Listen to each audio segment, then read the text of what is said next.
Udah mabuk terakhir saya sih, pas minuman itu dikasih ini opo-opo, ya jimat. Tapi saya tidak tahu, nggak mau makan juga, malas makan, kayak mau lihat air kayak nggak mau minum, muntah darah juga, muntah darah. Ini matanya kayak mereka bilang itu udah nggak kelihatan hitamnya, kayak udah putih semua kelihatan. Waktu diperiksa ke dokter, dokter bilang nggak ada sakit. Ya pas saya periksa ke dukun itu, dia bilang ini, ya kamu dibuat di minuman.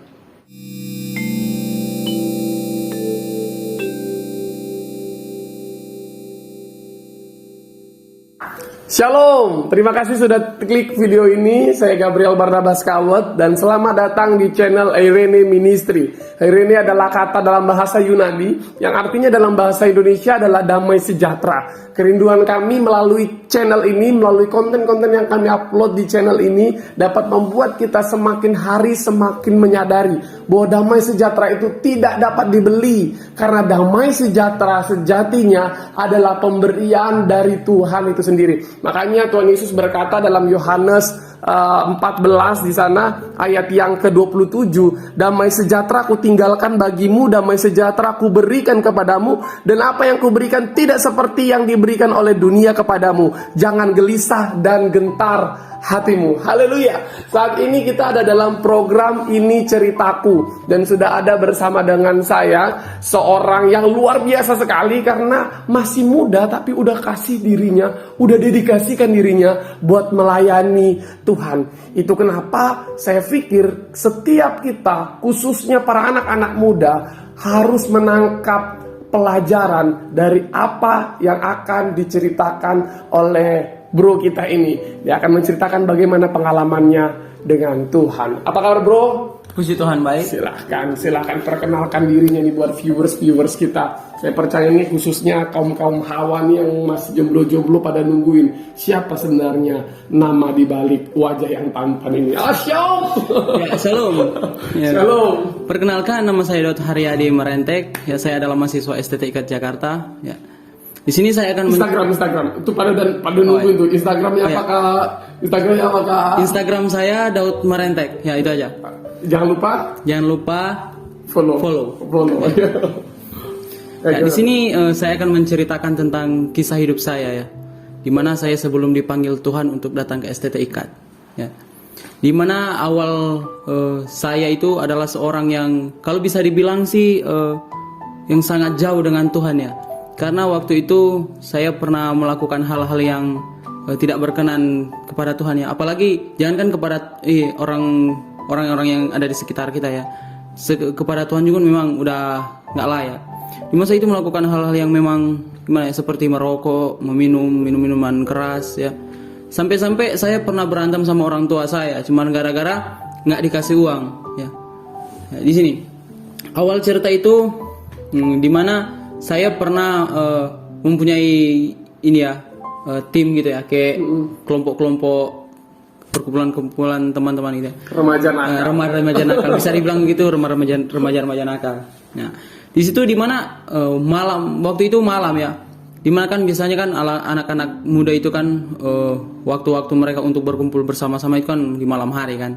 Dimana waktu itu kami mau kumpul uang untuk membeli ini ya, minuman keras. Kalau orang Manado bilang cap tikus gitu.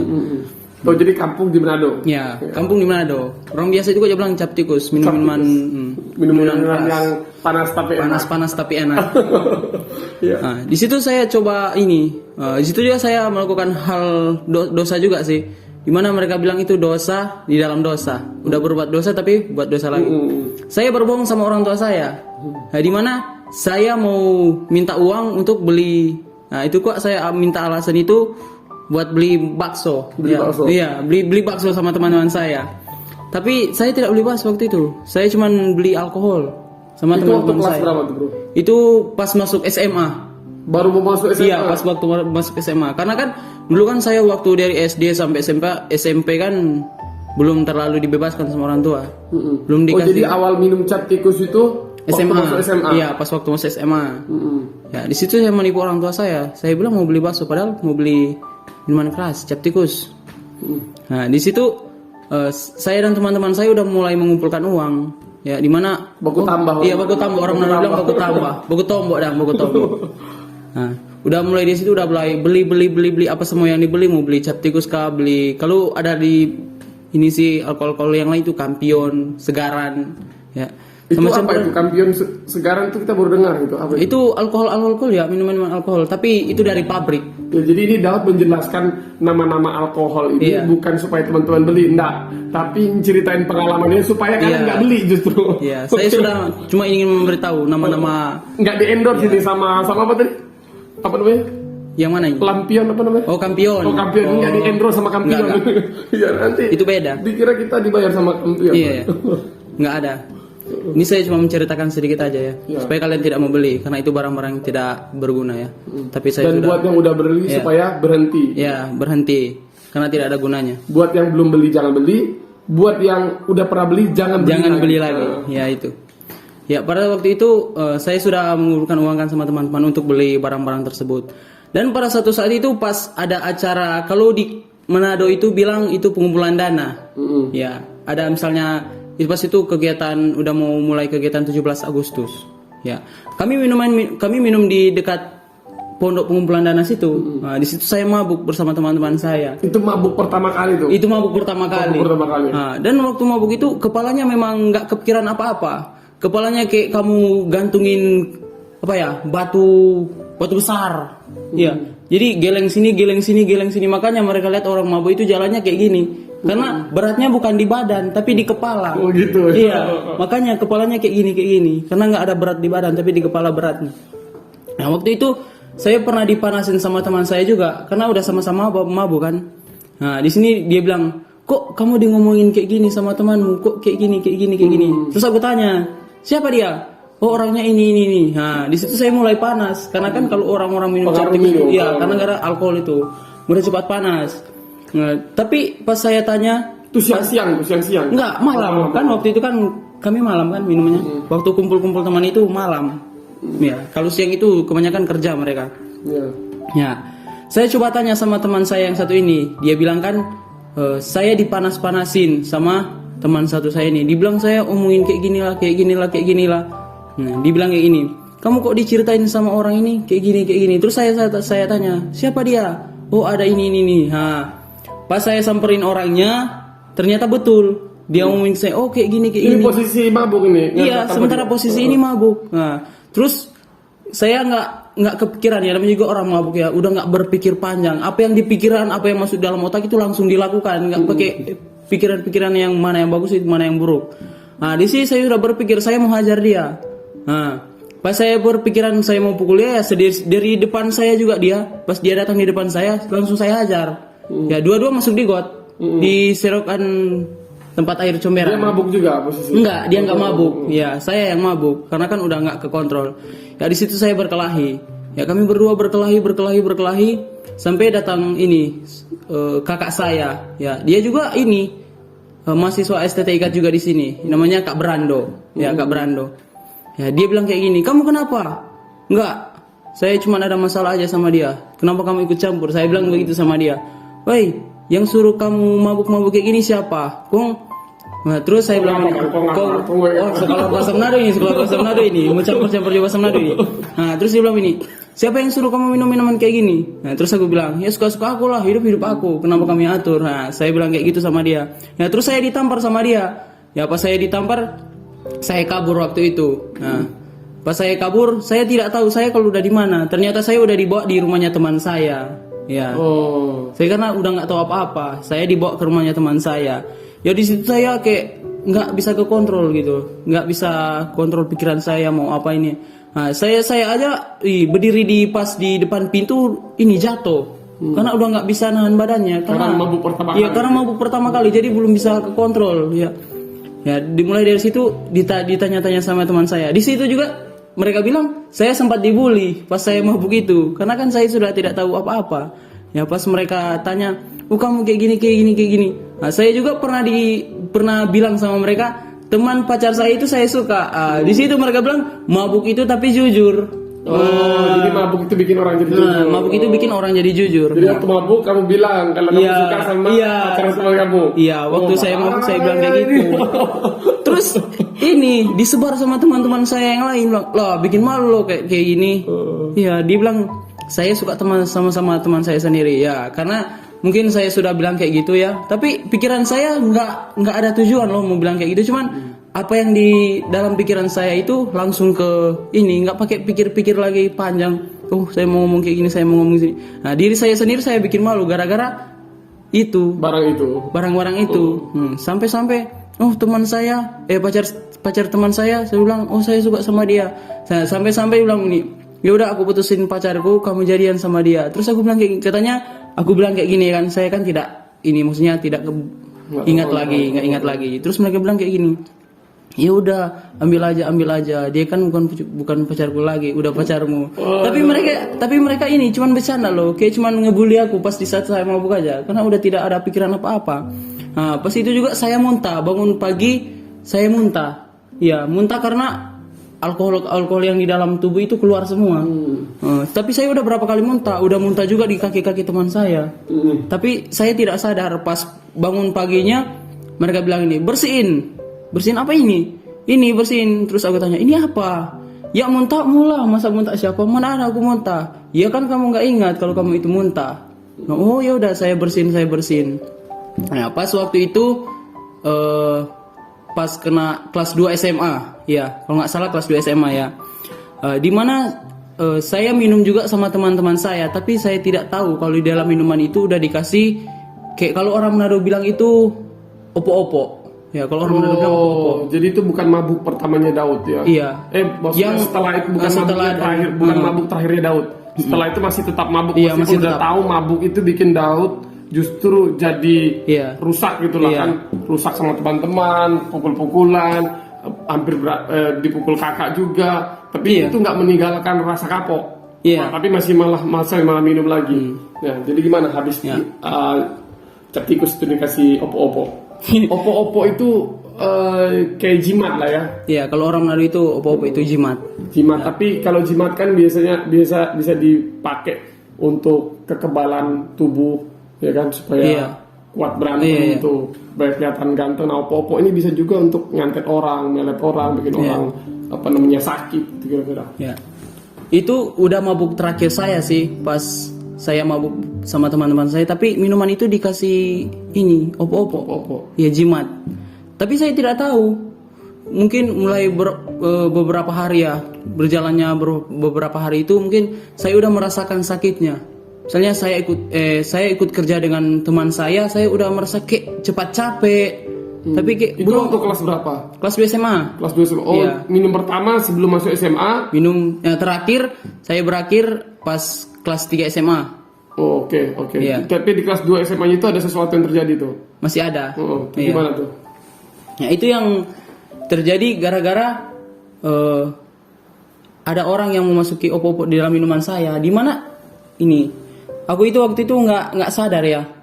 Apapun yang saya mau lakukan itu, apapun yang mau dibuat, apapun yang mau dikerjakan, kayak langsung cepat capek gara-gara pengaruh dari alkohol tersebut. Iya. Yang dikasih opo-opo itu. Ya, yang dikasih opo-opo. Tapi udah berapa hari sih? Kayak nggak mau makan juga, malas makan. Kayak mau lihat air, kayak nggak mau minum. Kayak jadi malas makan. Terus maunya muntah. Tapi nggak ada makanan yang masuk. Tapi mau muntah. Tapi yang dimuntahin itu nggak makanan, air semua yang muntah itu. Tapi saya udah nggak mau minum air lagi. Tapi itu saya curiga sih. Pas udah mulai naik kelas 3 SMA, ya itu berlangsung terus. Kayak gitu terus. Ya kayak gitu terus. Ya kayak gitu terus saya coba periksa, tapi saya belum periksa ke dokter. Nah, gini ada orang sih yang bilang sama saya waktu itu. Dia bilang kayak gini, cobalah kamu suruh periksa sama om ini. Tapi om itu juga dia pakai opo-opo juga. Ya, tapi jadi dukun gitu ya kasarnya ya. Iya, kayak dukun gitu. Coba suruh periksa sakitmu. Siapa tahu kamu di ini sama orang. Ya, pas saya periksa ke dukun itu, dia bilang ini, ya kamu dibuat di minuman. Ya, ya saya waktu itu dibuat di minuman. Jadi disitulah kamu tahu kalau ada yang kasih sesuatu di minuman kamu itu. Iya. Cap tikus waktu itu. Iya, terus kan udah kelas 3 SMA kan waktu itu. Udah mau sempat lulus. Tapi sakit itu dari kelas 2 SMA itu masih berlangsung terus.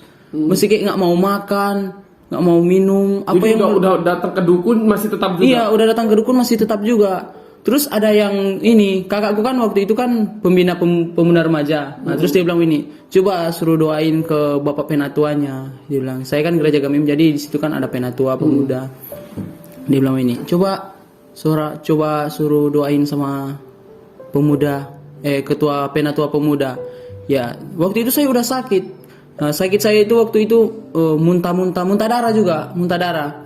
Terus ini matanya kayak mereka bilang itu udah nggak kelihatan hitamnya, kayak udah putih semua kelihatannya. Waktu diperiksa ke dokter, dokter bilang apa? Itu waktu diperiksa ke dokter bilang nggak ada sakit. Oh, waktu dibawa ke dukun ini dibuat sama orang. Iya, waktu dibawa ke dukun ini dibuat sama orang. Oke, sekarang waktu dibawa ke pendoa. Nah, ini ya waktu itu kan didoakan. Terus penatua bilang ini, udahlah coba aja lu bawa ke rumah sakit. Pas bawa ke rumah sakit. Jadi itu ke rumah sakit lagi. Ke rumah sakit lagi. Habis itu coba bawa ke rumah sakit. Itu rumah sakit itu dia bilang kayak gini.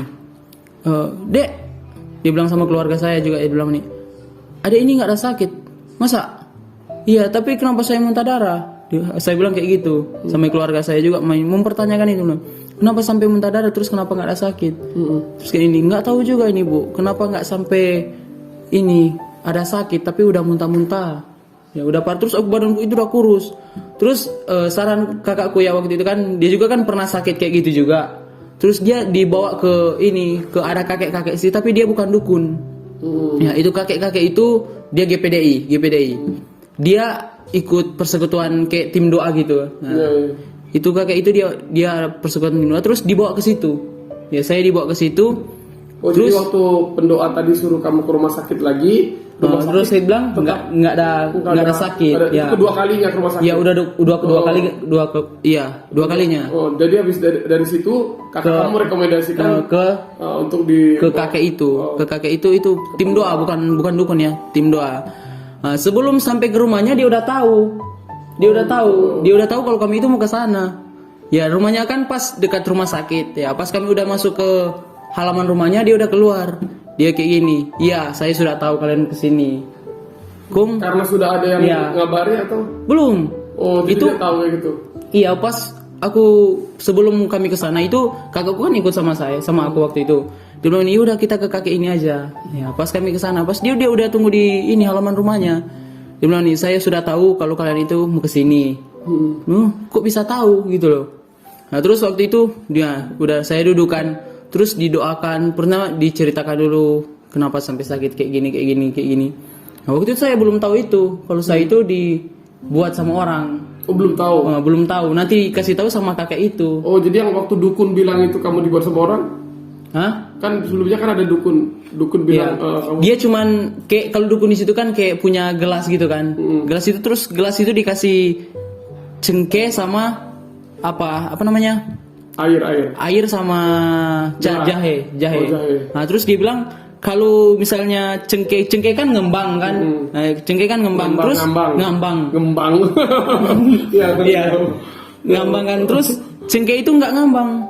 Oh, jadi dia bilang kalau tuh cengkeh turun ke bawah. Ya, kalau tuh cengkeh turun ke bawah kita orang nabeke. Oh, maksudnya orang guna-guna berarti. Iya. Itu so pakai trik dan namanya santet-santet. Oh, berarti tuh cingke memang turun. Karena belum yakin. Nanti sudah datang patu kakek pendoa, opak pendoa, baru dia yakin. Dia baru. Tapi pas udah selesai didoain dulu baru dia bilang. Oh iya. Terus gimana? Terus pas udah di halaman rumahnya kan, terus dia udah, oh iya saya udah tahu kalau kalian itu mau ke sini. Terus saya heran kenapa dia bisa tahu kalau kami mau ke situ. Nah, terus dia bilang, "Yaudah duduk." Pas aku udah duduk kan, saya ngobrol-ngobrol dulu kenapa sampai jadi kayak gini. Tapi ternyata kakek itu dia udah tahu duluan kalau saya itu udah kena kayak gitu. Tapi dia bukan bilang sama saya. Nah, dia bilang sama kalau orang Manado bilang tape mama dang. Nah, dia bilang tape mama. Mar kita belum tahu dulu waktu itu. Oh iya. Nah, Mar itu kakek udah tahu. Nah, kalau berarti kalian memang deket sama kakek itu ya? Kakak saya. Kakak, karena dia sering ke sana. Nah, dia bilang ini, duduk dulu, mau diobat dulu. Dia pakai obat ini. Pertama dia kasih bukan obat, kalau kayak dukun-dukun kan obat-obat alam kan dia kasihkan kayak jahe atau apa semua. Tapi memang jahe sih obat, tapi beda juga dengan cara mengobat orang dukun ya. Dia ada baca-bacaannya. Ada baca-bacaannya. Dia cuman kasih obat dokter. Coba minum dulu ini buat reda. Terus sakitnya di sini, di apa namanya? Ulu. Ulu hatinya. Nah, sakitnya di situ sampai muntah terus. Terus yang muntah itu darah sama air. Ganti-gantian. Paling campuran setengah air, setengah darah. Itu. Ya, waktu itu ya saya dikasih obat dokter ya, bilang, "Oh iya, saya udah agak sedikit." Tapi dia bilang nih, "Doa dulu, Dek, baru minum." Dia bilang itu, "Doa dulu baru minum. Segala sesuatu yang kamu lakukan itu harus doa dulu." Dia bilang gitu. Obat. Mesti kan ada nama obat apa? Obat apa? Obat dokter. Obat dokter. Oh ini Antalgin. Antalgin. Antalgin atau antangin? Antalgin. Antalgin. Ya, itu kan obat ini. Kalau antangin Nggak kan di endorse Antalgin. ya, kalau antangin kan ya cair kan. Kalau itu enggak Antalgin pil. kayak Jadi bisa cek di Google, nanti yang ngecek bisa komen di bawah. Oke. itu Antalgin ada beberapa sih. Antalgin, amoxicillin juga tahu kan? Amoxicillin juga tahu. Amoxicillin bukannya penurun panas? Hah? Bukan. Enggak, saya juga nggak tahu itu obat-obat apa semua. Sudah lanjut. Punya obat-obat dokter lah. Nah, dia kasih minum kan, dia bilang doa dulu baru minum. Ya, saya udah kayak agak lega sedikit ya, udah nggak terlalu sakit. Kayak juga bilang gini sama saya, dia bilang ini, "Dek, kamu malas ke gereja ya?" Dia bilang kayak gitu. Ya memang saya dulu sebelum datang ke sini saya malas banget ibadah. Saya memang malas sekali ibadah. Dia bilang gini, "Dek, kamu kurang berdoa, terus kamu malas ibadah." Iya memang saya seperti itu waktu di kampung saya sebelum datang ke STT IKAT ya. Saya memang malas sekali berdoa, malas sekali ibadah. Bahkan dipanggil sama teman-teman saya cuma duduk di depan rumah, halaman rumah. Ya dibilang ini ibadah remaja, mau masuk ibadah remaja. Padahal kakak saya sendiri itu pembina remaja, tapi saya nggak masuk. Iya. Terus mereka bilang aneh kok adiknya nggak mau masuk ibadah pemuda remaja, sedangkan kakaknya itu pembinanya. Iya, mereka situ mereka rasa aneh sama saya. Karena saya itu nggak mau masuk ibadah dulu sih. Waktu saya masuk ibadah itu paling SD paling nggak tahu sih, kelas 6 juga aku udah nggak masuk lagi. Iya, udah malas sekali dari kelas 6 SD sampai SMA. Ya, jarang sekali saya ibadah. Mungkin kalau memang ada mau masuk ibadah baru mau. Jadi tuh opa. Dia salah. Iya, dia bilang kayak gitu. Dia bilang ini saya harus rajin berdoa juga, harus ini suka masuk ibadah. Ya, karena memang saya dulu kan nggak mau masuk ibadah, bukan nggak mau sih, memang malas banget. Oke, setelah itu sembuhnya itu gimana? Nah. Setelah berapa lama didoakan sama opa itu? Waktu itu aku juga waktu itu kesana lagi, terus kayak bilang, udah sakitnya udah agak mendingan, udah bisa lah kamu makan apa yang kamu mau makan gitu loh. Ya, dia bilang ini udah bisa kok, udah lepas dia, udah lepas. Karena makanya kakek bilang ini nggak usah kayak gitu lagi, nggak usah minuman keras lagi, terus rajin ibadah, rajin doa sama Tuhan gitu. Tapi dia nggak suruh kamu masuk IPDI ya? Nggak sih, dia bagus, itu yang bagus. Itu. Oke, mantap, itu bagus tuh. Nah terus bilang iya kamu harus doa, bilang iya saya mau ini rajin ibadah, rajin doa gitu loh. Terus waktu itu ada ini tim mission trip dari STT IKAT. Ya. Nah ini menarik ini. Meskipun opa itu jemaat GPDI, meskipun opa itu yang join Daud, tapi opa itu tidak menyuruh Daud untuk masuk GPDI. Iya, dia nggak menyuruh saya untuk masuk. Aku yakin bahwa pemahaman opa ini tentang gereja itu semua sama sebenarnya di hadapan Tuhan. Yang membedakan adalah bagaimana kita memandang Tuhan melalui ajaran-ajaran gereja yang diberikan. Nah menarik, saya percaya gereja itu adalah tubuh Kristus. Artinya kalau itu gereja adalah tubuh Kristus, Kristus yang akan menjaga gereja itu, dan Kristus sendirilah yang akan memberikan pemahaman-pemahaman kepada gereja-gereja yang ada sekarang. Nah untuk itu kenapa kita jangan jadi pencuri jemaat?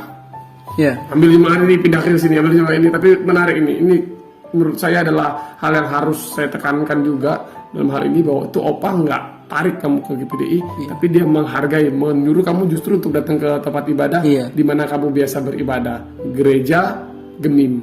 Iya. Mantap. Nah, habis itu tim dari STT IKAT Jakarta, waktu mission itu, trip. Iya. Pas itu ada mission trip dari STT IKAT juga kan, pas mission trip ke kampung saya itu ya. Kampung saya Kalait ya. Nah di ini. Cobalah dek ikut kakak kemana ke STT. Waktu itu dibilang sama Itu setelah kamu lulus sekolah ya? ya setelah saya lulus sekolah. Nah dia bilang ini, masuk aja STT IKAT. STT IKAT di mana sih kak? Nah STT IKAT itu di Jakarta. Tulang saya nantilah kak, saya mau pikir-pikir dulu mau ikut apa enggak. Terus kakak itu bilang ini, ikutlah daripada kamu di kampung sini cuman duduk-duduk aja nggak mau kerja juga, mendingan kamu kuliah. Iya kak, nanti saya pikir-pikir lagi. Itu kakak siapa? Itu Kak Eli. Oh. Ya Eli Sabit Ngongo. Elizabeth Ngongo. Oh. Ya. Kak Eli sama Halo, Kak Eli. Kak Elizabeth Ngongo sama Kak Cynthia Siang. Ya, mereka berdua yang bilang sama saya. Ya. Nah, terus waktu itu tepat tanggal berapa ya? Bulan Agustus kayaknya. Itu Daud udah memang betul-betul nggak ada rasa sakit lagi. Udah nggak ada. Ya. Mereka ke rumah saya. Itu mereka Kak Brando, Kak Satria. Ya, mereka ke rumah saya. Mereka mau bilang saya mau ke sana atau gimana? Ya. Mulai di rumah saya itu saya bilang, "Iya, saya mau ke STT IKAT." Saya udah bilang sama mama saya, sama papa saya. Saya bilang, "Ma, Pa, saya mau kuliah ke STT IKAT, mau ikut mereka Kak Brando." Ya, timnya mission trip dari STT IKAT. Terus mamaku bilang ini, "Ya udahlah, kalau memang itu mau kamu, yang penting kuliah betul-betul, ya jangan main-main." Ya dari jauh juga kan dari keluarga, jadi jaga kesehatan juga. Ya, itu mama keluarga saya bilangnya sama saya. Ya, waktu itu udah pas tepat tanggal 10. Iya, 10 Juli. Enggak, 2019. Kan saya kesini kan tanggal 12 Juli. Juli 2019. Iya, pasti tanggal 10 saya udah persiapan. Udah pesan tiket lah. Dari jauh-jauh udah pesan tiket buat kesini. Tapi ada satu juga yang menghalangi saya untuk datang ke sini. Yaitu siapa? Papa saya. Oh, jadi papa kamu awalnya nggak setuju. Iya, dia bukan mau bilang nggak setuju sih, kayak dia belum merelakan saya untuk jauh dari mereka. Ya kan, saya kan lima bersaudara, tapi yang bungsu itu saya, yang tinggal sama mereka itu sama mama sama papa saya itu cuman tinggal saya. Oh ya, tinggal sama papa. Iya, tinggal yang lain udah nikah, udah berkeluarga.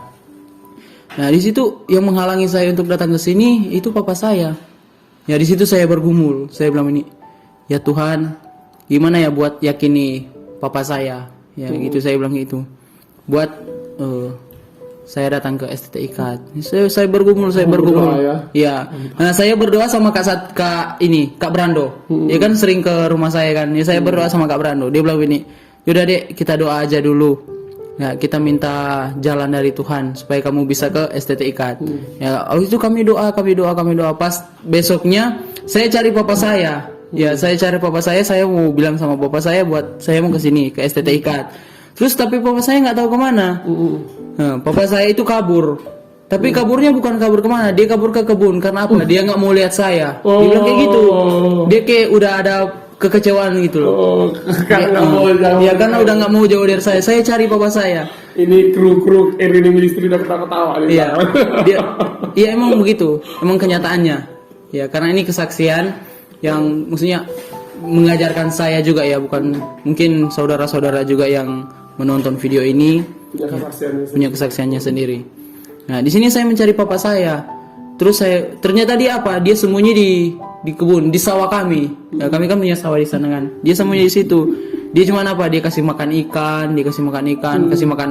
Kami kan juga piara anjing kan di sawah situ ya, dia kasih makan anjing. Kayak nggak punya hasrat gitu loh, kayak udah merasa nggak punya semangat. Nggak punya semangat. Kenapa ditinggal sama anak ini? Iya, kan anak terakhir juga kan. Apalagi udah cuman saya yang tinggal sama mereka, yang lainnya kan udah nikah. Terus itu saya juga bilang ya, saya yakin nih papa saya dibilang nih, Pak, saya kesana kok bukan mau jalan-jalan, bukan mau main-main. Saya kesana mau kuliah. Oh, kita bilang Pak, kita papa begini. Kita bilang ini, Pak, kita kok mau pergi di Jakarta bukan mau pergi main-main. Kita bilang begitu. Kita Pak di sana mau cari ilmu. Kita di sana mau kuliah. Nah, kita begitu karena kan kita kakak semuanya nak sampai di bangku kuliah, semua cuma sampai di SMA. Ya cuma sampai aparat desa semua. Aparat desa, mantap. Cuma sampai itu cuma kalau di kampung kami itu kepala jaga. Ya, cuma kepala jaga, ketua RT begitu. Boleh itu. Tapi cuma satu Jadi kakak. penjabat desa lah. Cuma satu kakak. Tapi itu pun nggak tinggal di kampung kami. Itu di kampung orang. Udah nikah kan, jadi mereka tinggal di kampung orang. Terus saya bilang ini, saya mau kuliah pak, mau cari ilmu. Ya saya mau ambil pak kayak Kak Deng dulu kan, dia kan sama iya.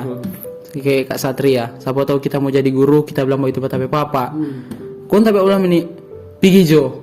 Nah, di situ kita so agak lega, kita pak bilang ini Pigi Jo. Pigi Jo maksudnya menangis nggak dia? iya, kayak nanti enggak dia nangis nanti kalau udah saya mau berangkat. Oh ya, baru. Waktu sebelum saya berangkat itu dia kayak nggak ada semangat gitu loh. Nah, itu bilang ini Pigi Jo itu inilah. Ya udah kesana lah, dia bilang itu pergilah. Terus pas malamnya saya udah packing. Nah, saya cari juga papa saya. Saya bilang nih, Pak, saya cari-cari di rumah nggak ada. Ternyata dia udah kurung diri di kamar. Nah, itu mereka timnya Kak Brando, Mission Trip itu udah ke rumah semua. Nah, mereka semua udah ke rumah. Sama penatua jemaat. Dia bilang udah mau doakan, udah mau jalan. Itu besoknya pas tanggal 11 malam. Ya. Udah didoakan. Terus saya cari papa saya. Pak, nggak ada. Ternyata dia udah kurung diri di dalam. Dia nangis di situ. Dia nangis. Tapi mama saya juga udah mau nangis sih, tapi kayak gimana ya, kayak mau nahan air matanya. Ya, dia udah nangis, saya udah pijit kakinya, pijit tangannya. Kayak iya kalau Manado bilang babuju, udah merayu. Saya udah pijit apalah. Tapi dia tetap nangis. Dia bilang kayak gini. Daud, kamu nggak usah ke sana. Bahasa Palembang lagi. Bahasa Manado. Dia bilang ini, Daud. Bilang, "Ya Bapak, sudah juga pergi." Dia begitu. Tapi awalnya dia udah bilang ini, "Yaudah, pergilah." Dia bilang kayak gitu. Tapi pas udah mau tanya lagi dia bilang ini, "Daud." Bilang, "Ya Pak, nggak usah pergi Jo. Ini boleh pergi." "Ya Bapak, nggak usah pergi Jo. Jauh di Jakarta." Dia bilang begitu. Dia bilang begitu. Kun kita bilang begini. Terus aku bilang ini, "Pak, di sana kan banyak keluarga di sana. Ada mereka Kak Satria, mereka Kak Dein juga, ya kan." Terus tapi bapak bilang begini. Papa saya bilang ini, "Nggak usah Jo, nggak usah ke sana." Bang apa so Pak? Jauh kok Jakarta. Kong kita bagaimana? Papa saya bilang ini. Terus papa saya bilang kayak ini, "Kamu kuliah aja di sini di Unima. Terus biar apa yang kamu mau beli nanti papa beliin gitu loh. Apa yang kita mau maksudnya apa yang pakai bahasa Manado Jo ya? Apa yang kita mau kita pak mau beli." Kung kita bilang ini, "Pak, kita pikiran ada tuh begitu." Kita bilang memang kita apa bilang itu komitmen dan kita komitmen kita mau datang di STT IKAT. Kita coba pikir kita dulu dari orang nakal, walaupun tidak nakal sekali sih dibandingkan daripada teman-teman lain. Terus bilang ini, "Pak, kita dulu nakal. Kalau kita mau kuliah di sini mau lebih nakal." Terus bilang apalagi di Manado sana. Di Manado sana kan bebas tuh di sana toh. Jadi bilang ini mau lebih nakal Pak kita kalau di sana Pak. Lebih baik kita kuliah di STT IKAT walaupun ada nakal sedikit tetap mau taroba. Terus bilang begitu Pak kita papa. Pun tapi Bapak bilang ini, papaku bilang ini, "Nggak usah Jo, nggak usah ke sana, jauh." Tapi itu terus dia bilang nggak usah ke sana, jauh. Tapi timnya mereka Kak Brando udah di situ. Dia siap-siap udah tungguin aku mau pergi. Ya mereka Kartika juga teman-teman saya yang kesini. Mereka Kartika, Clifford, Eka. Bukan Eka. Frini, Faisy, mereka udah siap-siap, udah tinggal berangkat. Yang ditunggu itu tinggal aku. Karena apa? Saya tunggu kepastian dari papa saya, gitu. Dia udah nangis terus. Terus dia bilang ini, "Ya udahlah, kalau memang itu mau kamu, tapi sering kabarin keluarga." Dia bilang, "Kasih kabar dong Pak keluarga kalau misalnya so di sana atau ada apa-apa di sana, kasih kabar Pak keluarga." Nah, terus itu saya udah mulai lega. Terus mulai dari situ kami udah mulai ini doakan, udah mulai doa buat mau jalan nanti, udah kumpul sama keluarga juga kakak-kakak saya. Udah mau doa buat saya berangkat ke Jakarta. Tapi situ juga papa saya tetap nangis terus kayak nggak rela. Tapi saya heran, papa saya yang nangis keras, tapi mama saya nggak terlalu ini. Biasa-biasa aja, kayak biasa-biasa aja. Tapi kayak kebalik kan. Yang seharusnya nangis yang keras-keras itu kan mama, bukan papa. Tapi itu kebalik. Ya, bukan papa. Terus saya panggil, papa ikut ke bandara. Dibilang kayak gitu. Saya bilang kayak gitu sama papa saya. "Pak, ikut ke bandara." lihat aku mau naik pesawat. Kan baru pertama kali ini naik pesawat. Baru pertama kali. Jadi Pak mau lihat. Saya bilang nih, Pak lihat pesawat yang aku mau naiki. Papa lihat kita pesawat kita mau naik akang. Kita bilang begitu Pak kita Papa. Papa bilang apa? Kita bilang ini. Nyanda. Bilang kia Papa. Papanya sanggup mau lihat nggak mau pergi. Itu sama gitu. Bilang, aduh, bagaimana ini? Papanya sanggup mau lihat nggak mau pergi. Bilang mau menangis tuh Papa mau lihat nggak mau pergi. Bilang oh biar jurang kalau Papa nih mau pergi. Tapi Papa bilang ini. Papa gue bilang ini di jalan. Hati-hati di sana. Lihat-lihat di jalan. Bilang. Ada ini. Ada satu kakakku yang dia bercanda ya. Dia bercanda kayak gini. Awas jatuh dari pesawat. Mulai situ saya udah kayak mulai ini ya. Takut udah. Pesawat ini. Niat mau berhenti di atas dia kalau seciri langsung mati ini. Nah, terus iya. Terus itu langsung jalan. Kalau orang Manado bilang kok ini spekol jo, mati kalau mati. Padahal tak kok mau mati. Baru bilang mati tanam. Bilang nih bagai jo, mati kalau mati. Nah, jadi saya sudah memberanikan diri ya untuk naik pesawat. Baru pertama kali ini naik pesawat. Orang aja pesawat masih udah mau terbang masih udah takut, udah kayak jantung udah mau copot, apalagi udah di udara. Nah, terus saya bilang sama papa saya kan waktu itu, Pak ikut nggak usah. Bilang nggak kuat katanya mau lihat saya mau terbang gitu loh. Ya udahlah kalau memang papa mau pergi, mau lihat kita mau pergi, papa tinggal di sini dang. Nah, pas saya sampai di Manado waktu itu PC sama papa saya. Ya saya telepon sama papa saya sebelum naik pesawat. Saya nangis juga sih agak kayak nggak mau juga kayak nggak tega gitu liatnya. Terus saya bilang ini, Pak, kalau orang Manado bilang Pak, kuat jo Pak, nggak kuat lama, cuma 4 tahun. Kita bilang begitu Pak, kita Pak, cuma kuat 4 tahun, batang cuma lama kuat. Kita juga kan setiap tahun kan kalau ada kesempatan pulang kita pulang. Kita bilang begitu. Nah terus Bapak bilang ini, pergi jurang, marja berdoa sana di jalan. Nah, itu orang Manado aja bilang, orang Manado kekuatan kalau orang mau berjalan itu balialia, berdoa sana di jalan. Nah begitu Kak, rompe filosofi. Kalau orang mau berjalan hanya bilang begitu, perjalanan. Balialia sana di jalan. Nah, iya nah, baliannya kalau di jalan. Nah, terus saya kayak nggak tega gitu lihat papa saya. Dia sendirian di rumah. Ya waktu dia sendirian di rumah, kakak saya kan yang lain kerja. Mama saya sama kakak saya yang berapa itu ikut saya. Saya lihat papa saya lagi VC udah nangis. Pas naik pesawat juga saya nangis. Nah, pas udah tiba di Jakarta, saya kaget. Ya Tuhan, saya sudah di Jakarta. Kita sudah di Jakarta. Baru pertama kali kita injang ke Jakarta. Kita tak kaget. Oh Tuhan, begini dan ke Jakarta. Kita bilang begitu. Kita ada yang tamang-tamang tokong. Kami di dalam pesawat ini Pak ngobrol lah. Gimana ya kalau udah sampai Jakarta nanti? Gimana ya Jakarta nanti? Pas injang Jakarta, pas baru di bandara tak kaget. Oh Tuhan, begini itu Jakarta. Besar. Kita bilang begitu.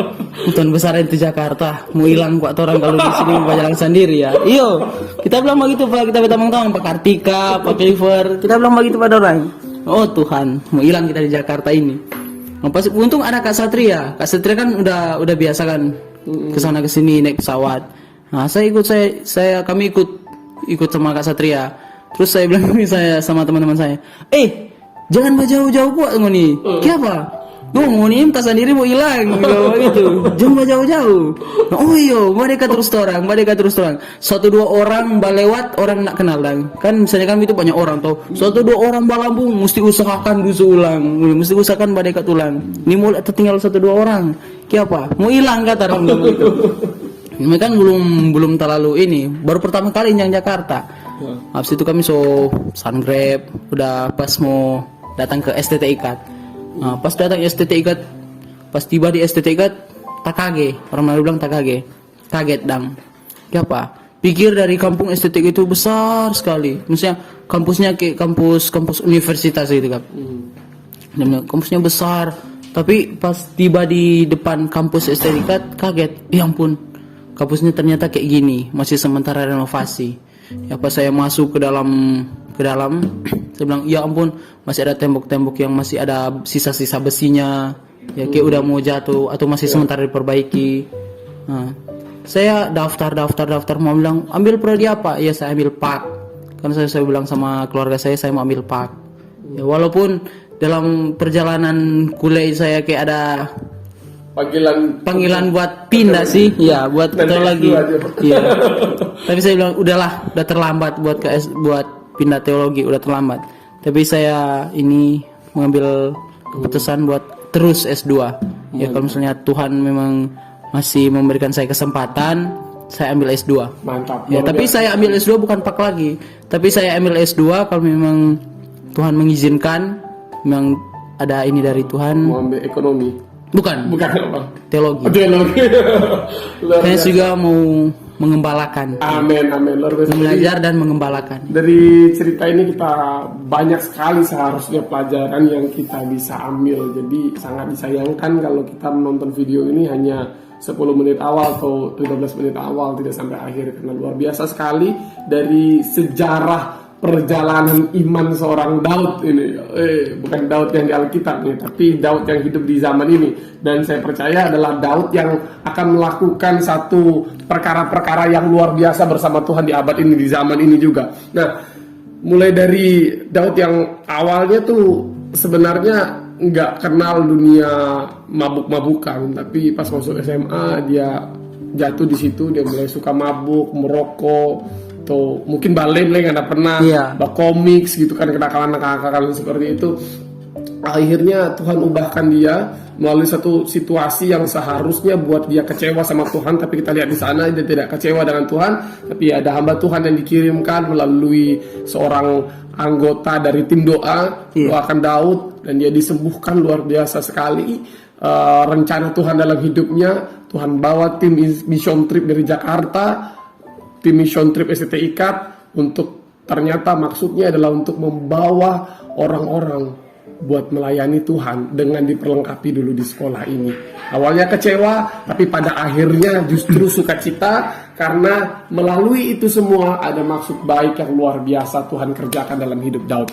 Daud, apa yang kamu mau bilang nih buat para penonton video ini yang mereka mau sekolah teologi tapi keluarganya larang, buat mereka yang saat ini sedang ada dalam pergumulan buat masuk ke sekolah teologi, masuk ke pendidikan agama Kristen atau apapun itu? Nah, ini kalau memang kita ada niat buat kuliah, apalagi untuk masuk teologi ya, walaupun memang ada halangan dari keluarga atau dari teman-teman, apalagi dari pacar, ya kita harus ingat komitmen kita, kita harus ingat panggilan kita, ya.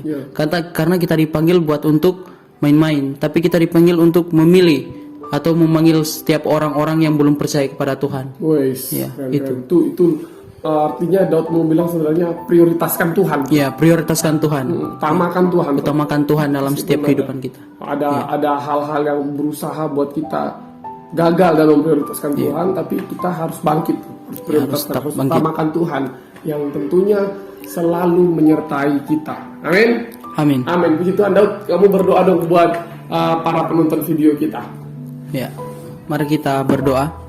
Kami sangat mengucap syukur untuk setiap penyertaan Tuhan dalam kehidupan kami, di mana pada saat ini kami dari tim Irene Ministry, di mana kami membuat video ya Tuhan, membuat konten-konten ya Tuhan, dengan ini cerita kami ya Tuhan, di mana setiap penonton-penonton yang menonton video kami ya Tuhan dapat Engkau berkati ya Tuhan, di mana Engkau memberikan mereka komitmen yang kuat ya Tuhan untuk lebih melayani Engkau ya Tuhan, walaupun mereka memiliki banyak permasalahan ya Tuhan, memiliki banyak setiap pergumulan-pergumulan dalam kehidupan mereka ya Tuhan, tapi kami yakin dan percaya Tuhan, Engkau Allah yang sanggup memulihkan setiap kehidupan mereka ya Tuhan. Berkati juga buat penonton-penonton yang ingin mengambil keputusan untuk mengikuti Engkau ya Tuhan, di mana Engkau memberikan keputusan mereka itu untuk datang untuk memuji dan memuliakan kebesaran nama-Mu ya Tuhan. Inilah yang menjadi doa dan permohonan kami Tuhan. Kami sudah berdoa kepadamu di dalam nama Tuhan Yesus Kristus. Haleluya. Amin. Amin. Puji Tuhan.